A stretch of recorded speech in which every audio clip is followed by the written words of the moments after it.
What's going on, guys? Danny Gutierrez here. Thank you so much for joining me on this episode of the Total Fight Mike. It is the 9th of December of 2020. The year's almost over. Christmas is right around the corner. Happy holidays if you don't celebrate Christmas. So this past weekend, there were quite a bit of boxing bouts. There were 3 boxing bouts, and I screwed up. I thought the Errol Spence Jr. Danny Garcia fight was this coming weekend. It is not. I misspoke. That was this past weekend, and it was phenomenal. It was a great fight. It was the first fight after Errol Spence Jr.'s car accident earlier this year, and it was also the return of another great fighter after a long layoff, in Billy Joe Saunders. We'll get to him in a little bit, and his fight against Martin Murray. Excuse me, guys. Yeah, my Kleenex.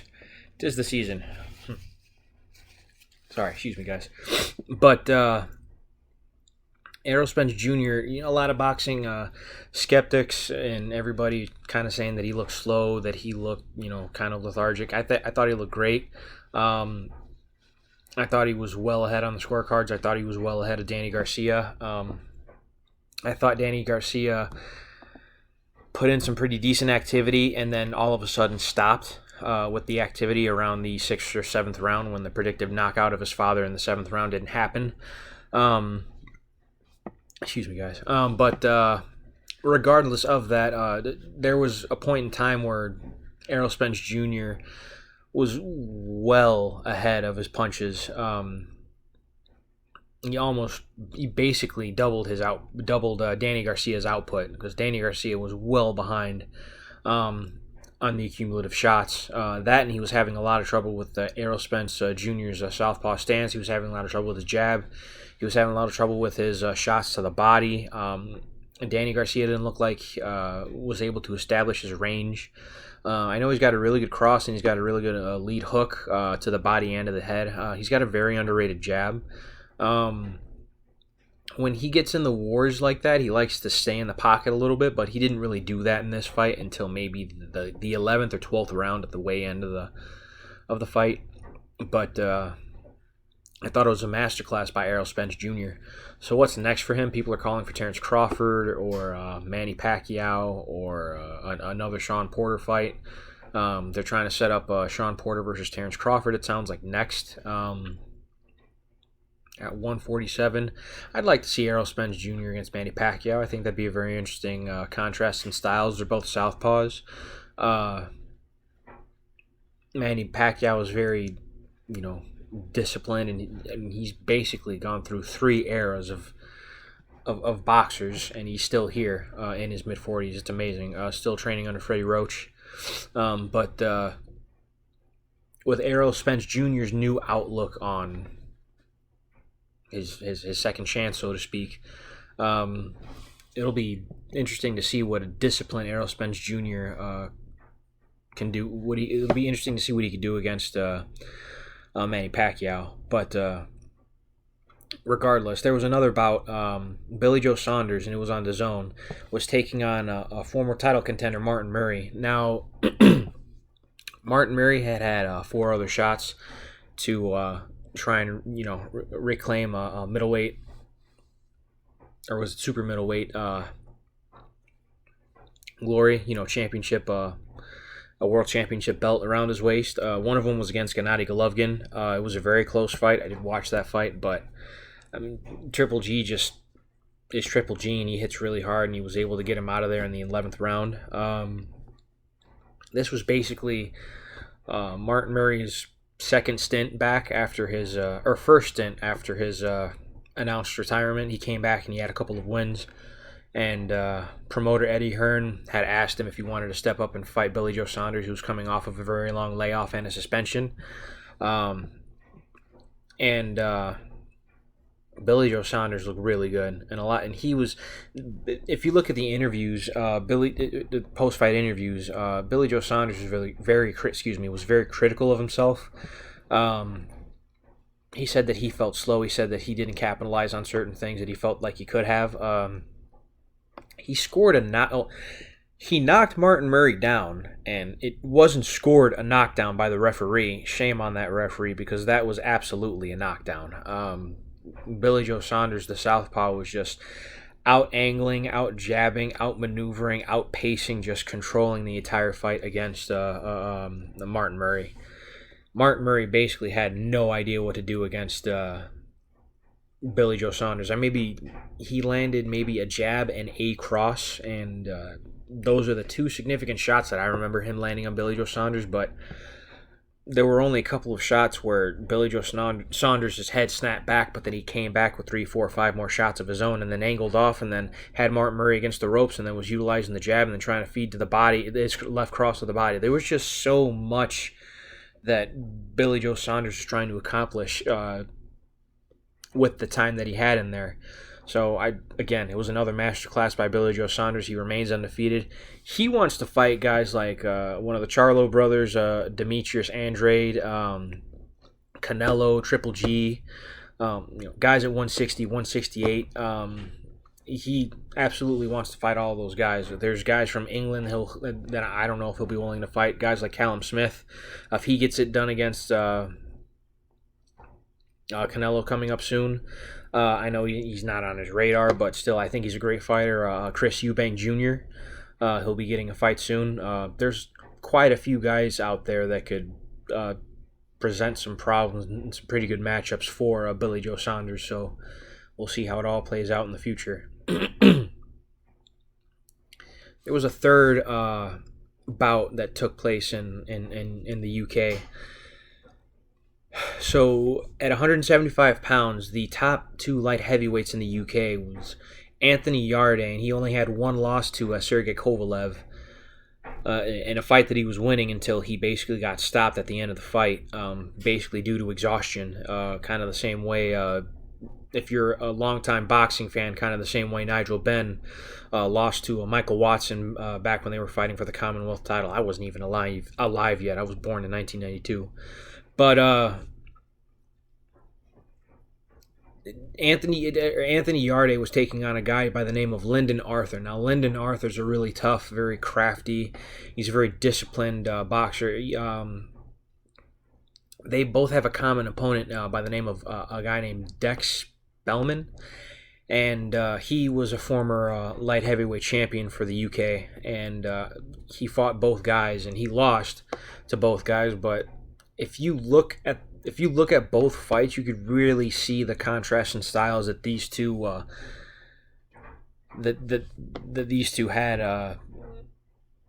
So basically, Lyndon Arthur, he's got snake-like limbs. He's got really long arms. He's very tall. He's got a very snake-like jab. It's very accurate. He doesn't mind when his heels are up against the ropes. That's actually when he does his best work. And if you look at Anthony Yarde, it's the complete polar opposite. He likes to come forward. He likes those power shots. He does have a decent jab, but it's more of a power jab. He loves that cross to the body. He loves to set it up with hooks. He loves combinations with hooks to the body and to the head. He loves to push his opponents up against the ropes and corner them up against the corners in the ropes. So it was a pretty interesting matchup for both of these guys, given their styles. Anthony Yarde he's long, but he's got huge freaking wide shoulders and a huge chest, and Lyndon Arthur's long and skinny. He's well built, but you could tell that his punches are whipping punches. That was a very high level chess match between two very smart boxers, two very young boxers. Guys, I think both guys are barely 30. So this fight was for the WBO Intercontinental Light Heavyweight Championship, as well as the one of the United Kingdom's belts, very coveted belt. If you get that belt, you're the best in Europe and in the United Kingdom, basically. Lyndon Arthur's only loss, like I said, was to Sergey Kovalev, and Anthony Yarde's only loss was to Sergey Kovalev, and Lyndon Arthur was undefeated. So Sergey Kovalev was the guy that fought Andre Ward twice. He fought Bernard Hopkins. He fought Canelo Alvarez. Unfortunately, he lost, but he got viciously KO'd against Canelo Alvarez in their fight. But Anthony Yarde's had that one shot at World Championship establishment. he had that one shot to establish himself as a world champion, but unfortunately he came up short again in a fight that he was winning. But regardless, in this fight, I watched it without the sound. It's 50-50 whether or not, depending on what the situation is, it's 50-50 on whether or not I'll watch it on mute or watch it with the commentary. Excuse me, guys. I had tofu, some soup, and some sort of egg wrap rolls for dinner. This Korean dish. But no, my girlfriend's not Korean. But that was a very close fight because Lyndon Arthur just kept pumping his jab, but he wasn't throwing his right hand. And if you saw his last fight, he had a very sneaky right cross. He had a very sneaky uppercut. He was able to angle off on his shots with the right hand very well.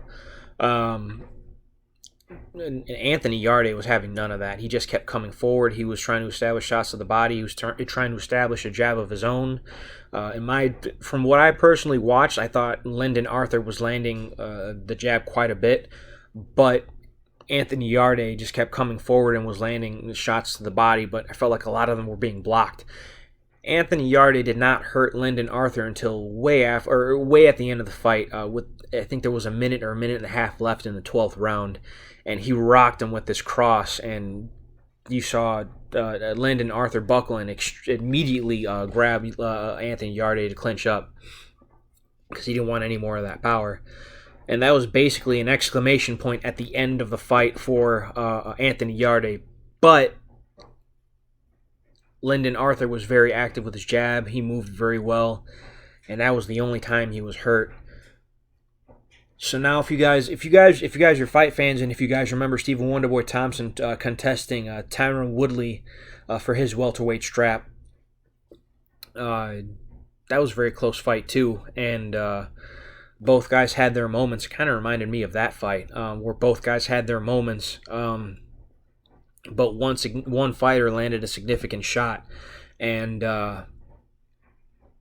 it hurt his adversary, but the adversary had put in enough work to where the judges could make an argument for him against Yarde. So it was a very close split decision for Lyndon Arthur. Anthony Yarde was very upset. They're going to be looking to do a rematch very soon. I'd love to see those two fight again. And the post-fight interview, some post-fight interviews, Lyndon Arthur was saying that he hurt his right hand, which was pretty interesting because he had only thrown his right hand twice, and I think they barely landed. They landed within a paper's width, maybe, I believe. Anthony Yarde slipped those punches because it was mostly jabs from Lyndon Arthur.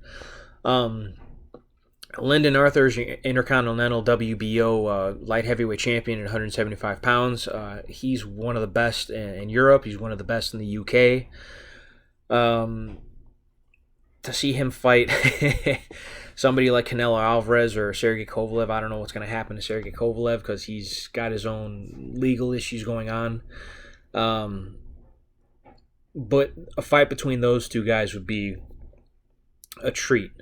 So now, last but most certainly not least, MMA had its own main event. Give me 1 second to pull it up. Actually, I don't need to pull it up. I remember it right off the top of my head.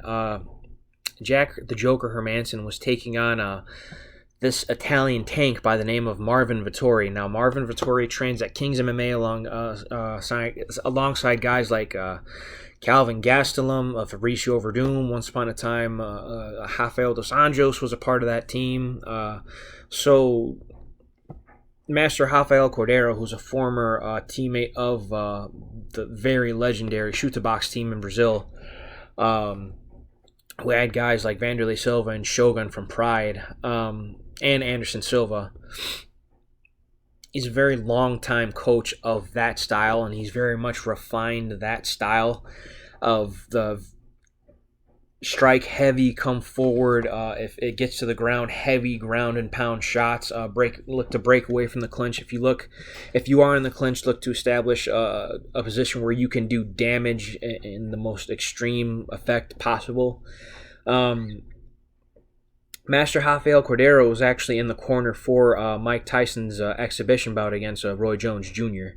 He was the one holding pads for him during all the videos you guys saw leading up to that bout.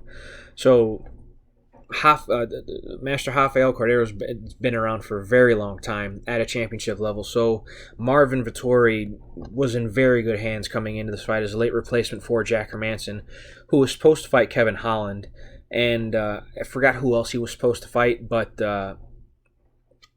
he'd gone through two different opponents, unfortunately, because 2020 is 2020, and unfortunately, we're in a pandemic, and they tested positive for COVID-19. But, they weren't able to make those fights happen. So Marvin Vettori stepped in on the last minute. His only loss as of late is to Israel Adesanya. But other than that, he was 2-2-1, so 2 wins, 2 losses, and a draw. Basically before his little run that he's on right now. I forgot who he'd finished, but he'd finished the Ultimate Fighter winner, who was a wrestler in college. He basically made easy work of him. And then his last opponent, whose name I can't remember as well, he took him out of there within a round due to some very devastating ground and pound. And he's a very, very crafty left-handed striker. And he was going to step up to the plate against somebody like Jack Hermansson, who was number 4 in the division, who'd beaten guys like David Branch, who submitted guys like Calvin Gastelum, who's got a very crafty jiu-jitsu game. He's very strong in the clinch. He doesn't have the most technical striking, but he's got some pretty good kicks that he could fall back on. And he needed all those skills against Marvin Vettori. Marvin Vettori just chewed up Jack Hermansson with this left hand. It was basically a left hand straight down the pipe for Marvin Vettori, this Italian tank, all night. He's a big, stocky 185-pounder, and he was just beating up Jack Hermansson. But Jack Hermansson did do a really good job and tried to rally back with leg kicks, body kicks, and head kicks. There was a head kick that he threw that was blocked. I'm not so sure if that hurt his leg. And before that, he did try to initiate a takedown, but Marvin Vettori did not stay down and was not going to have any of the top pressure of Jack Hermansson, because he wanted none of that jiu-jitsu. Marvin Vettori did what he did best and kept this fight standing, but Jack Hermansson did what he could to rally back, and he made it a fight. He really did make it a fight, but he lost due to unanimous decision. It was a 5-round war. They won fight of the night. That entire card was phenomenal. Not Chris Weidman, the other Weidman. I can't remember his name, but not Eddie Wineland. Goodness, give me 1 second. This is what happens when you do everything by memory.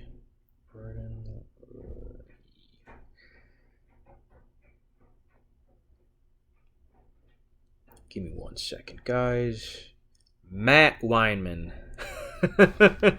There's so many Chris's and Matts and it's just Eddies and Matt Weinman was a longtime veteran of the UFC, longtime veteran of the sport. He was an Ultimate Fighter alum. Was viciously slammed and KO'd by Dana White Contender Series winner Jordan Levitt. Now, this guy is so unassuming. He's very soft-spoken. No tattoos. No tattoos whatsoever. Walks around, puts his hands on his hips. But, this dude's the manliest man I've ever seen in the octagon. To celebrate, he does the splits, and he just puts his hands up like, what? What do you got? He's got phenomenal jiu-jitsu. He's got great offensive wrestling. He's young. He's undefeated. He's very confident. They had a striking exchange. Jordan Levitt initiated the clinch, and then basically Matt Weinman basically tied up and wrapped his legs around him and was ready for a guard game, was ready to play on the ground game. Jordan Levitt basically walked up towards the cage and put his left forearm on Matt Wyman's face and then just slammed him. Just slammed him and just back of the head first on the mat, slammed him, and you just see Matt Wyman go limp. And Jordan Levitt didn't even initiate any ground and pound. The fight didn't even last 30 seconds. It wasn't even... The fight barely got off. And Jordan Levitt, with one fight in the UFC and another fight under the Contender Series, watch out for that guy. Jordan Levitt at 155 pounds, 5'11". He doesn't even look that tall. But if you actually think about it, if you look at him, 5'11", he's pretty well built for the weight class at 155 pounds. So watch out for Jordan Levitt. That guy's well on his way to becoming something. So this weekend's another pay-per-view. Allow me to pull that up. Give me 1 second. UFC 256. Davison Figueiredo is coming back against Brandon Moreno. The last pay-per-view was also Davison Figueiredo, excuse me. This will also be for his 125-pound championship, his UFC belt.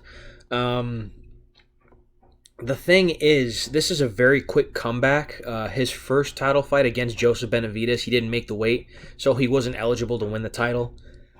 But he made the weight in the rematch, and he won the title. And then he just in devastating fashion submitted his last opponent, and right away he's coming back for UFC 256. That's a real true champion.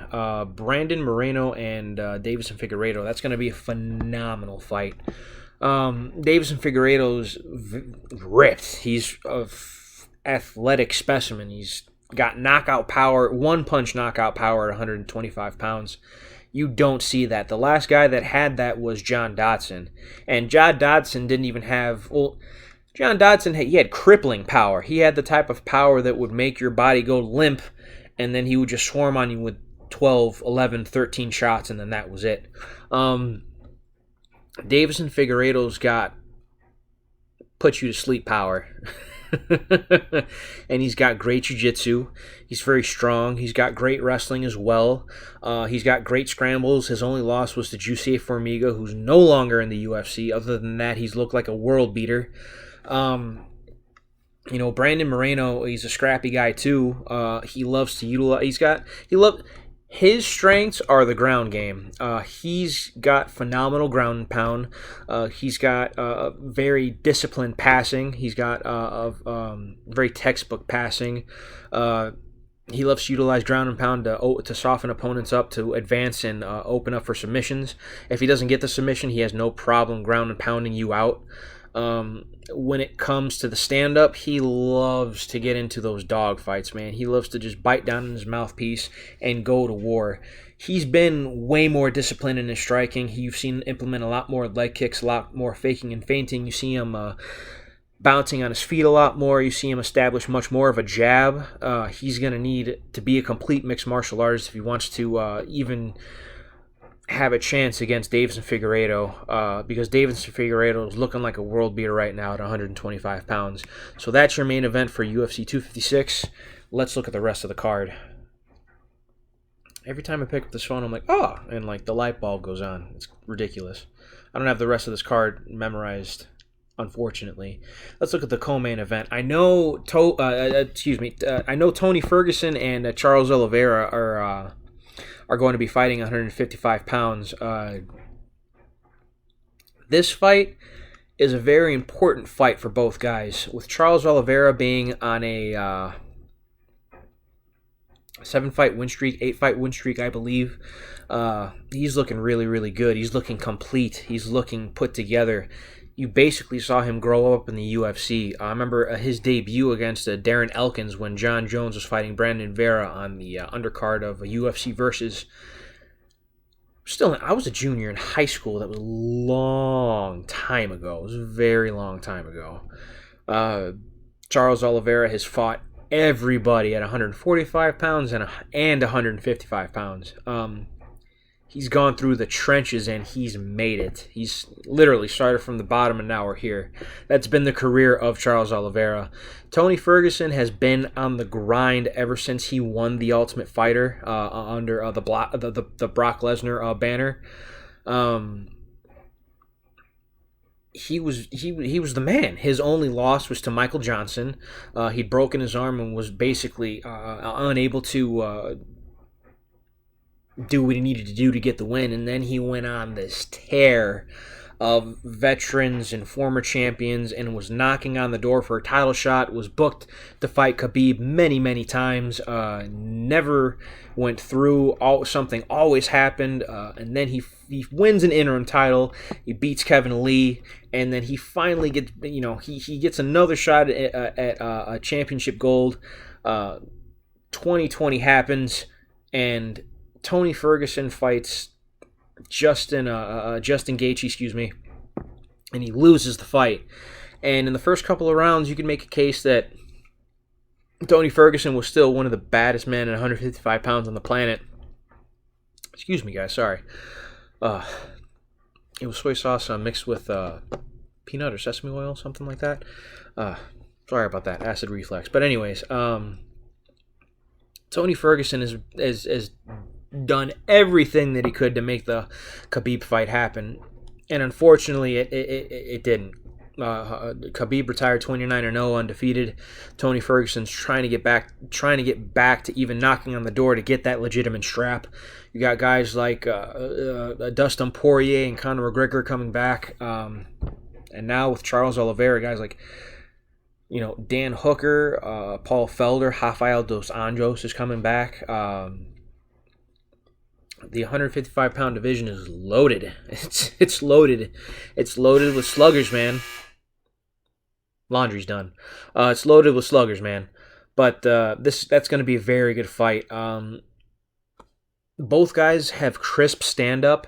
More so Charles Oliveira. Tony Ferguson's willing to take much more risks, unorthodox risks. But both guys have very high-level jiu-jitsu, very high-level MMA jiu-jitsu.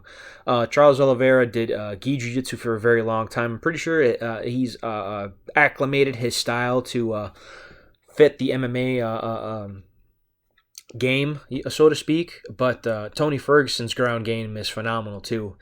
He was mounted by Kevin Lee in the first round and was able to defend himself and get a collar tie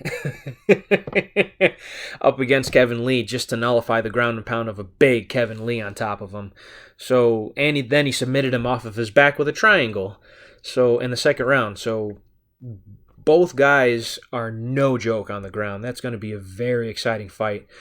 Kevin Holland, he tested positive for COVID. He's better. He's coming back against Jacare Souza, the former Strikeforce middleweight champion. At least one of the, once upon a time, he was one of the top 5, if not top 3, best pound-for-pound middleweights outside of the UFC. Then the UFC absorbed Strikeforce in their roster. He fought his way all the way up, and then he fought Yoel Romero, and then he lost. And then he fought Robert Whittaker, and then unfortunately he lost again. He's had his ups and downs in the UFC. He went to light heavyweight and fought Jan Blachowicz, the current UFC light heavyweight champion. He looked good, but both guys were very respective of each other. It was a very boring fight. And it's not the type of fight you'd show your buddies if you tried to get them to watch MMA. That's the type of fight you'd break down with your coach if he's trying to teach you a lesson or something. But yeah, Kevin Holland against Jacare Souza at 185 pounds is very, very interesting because Kevin Holland's hot right now, man. Kevin Holland is super hot right now. He's been on this crazy streak on 2020. He ended 2019 with a submission loss. I'm pretty sure he basically gritted his teeth and looked at his coach, Travis Luter, and was like, all right, we got to make a change. Something has to happen. And he's on this 5-fight winning streak. One of them was a highlight reel KO against someone else who's really hot, and Joaquin Buckley. Oh, man, that's just At 185 pounds, Jacare Souza's got his work cut out for him. Listen, he's beaten guys like Derek Brunson. Derek Brunson's coming back at 185 pounds with his win over Ian Heinisch. There's a whole bunch of guys at 185 pounds that are clamoring to get at Israel Adesanya, which is pretty interesting because Israel Adesanya's, I believe he's rumored to be contesting against Jan Blachowicz' light heavyweight strap, with John Jones vacating the title and going up to heavyweight. So, with all of that in mind, there are boxing fights this weekend. There's also Bellator tomorrow. Not tomorrow. It will be tomorrow. Whenever you guys watch this, there will be Bellator on Thursday on CBS Sports. I believe the card starts at 7 o'clock. Alima Leigh McFarland is the Bellator flyweight champion at 125 pounds. She's undefeated. She's basically Bellator's baby. She's grown up in the organization. She's very tough. She's got very crafty takedowns. She's very strong in the clinch. She's got some pretty suffocating ground and pound. Opens girls up. She's a very dominant champion. She will be fighting. Give me 1 second. Alima Leigh McFarland. Velasquez. Are both girls undefeated? Yes, they are. Juliana Velasquez 10-0 and Alima Leigh McFarland at 11-0. That's going to be very interesting. Magomed Magomedov, very young Magomed Magomedov, is taking on Matthias Matos. Goody Yamauchi. That guy is very crafty on the ground. He's got a phenomenal kicking game as well. He actually caught Michael Chandler with a hook kick and had him on the ropes for just a little bit. But Michael Chandler utilized his wrestling and nullified all of that with his takedowns and his ground and pound and his strength. Goty Yamauchi did a really good job at defending himself against Michael Chandler's ground and pound. So he's a very high-level lightweight. He used to be at 145 pounds. He's one of those guys that very much benefited from moving up in weight and not cutting too much weight. Linton Vassell, he used to be at 185 pounds. He's taking on Hani Marks. Lyndon Vassell used to fight at 185 pounds, had fought at light heavyweight. He's one of the few big guys that has got phenomenal jiu-jitsu off of his back and on top. He's got some pretty decent kickboxing as well. So look out for that card. Bellator on Thursday. CBS Sports. Alima Leigh McFarland will take on Juliana Velasquez. Give me 1 second, guys. There's also boxing this weekend. Hold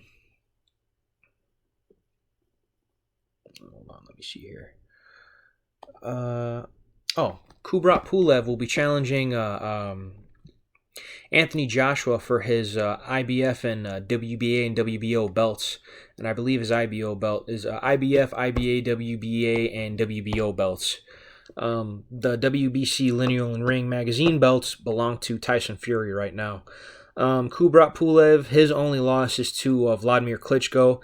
I'm not going to say that he's basic in the sense that, in a discriminatory sense, but he's got a pretty good jab. He's got a pretty good 1-2. His cross is powerful. He's a big, strong guy. He does present some problems for Anthony Joshua. If Anthony Joshua comes in 100% at his best and respects Kubrat Pulev's ability, I don't see why he won't get past Kubrat Pulev. However, Kubrat Pulev's got stone in both of those hands, man. Anthony Joshua's been hurt quite a few times in his fights. He's been hurt against Dillian White. He was stopped against Andy Ruiz. Who was the guy that knocked out Dillian White? I'm forgetting his name, but he was hurt by that guy with a left hook. Anthony Joshua's. He took a knee against Vladimir Klitschko himself for his first world title fight. Kubrat Pulev does have the ability to put away Anthony Joshua, but if Anthony Joshua stays disciplined and if he respects Kubrat Pulev, I don't see why he can't get him out of there.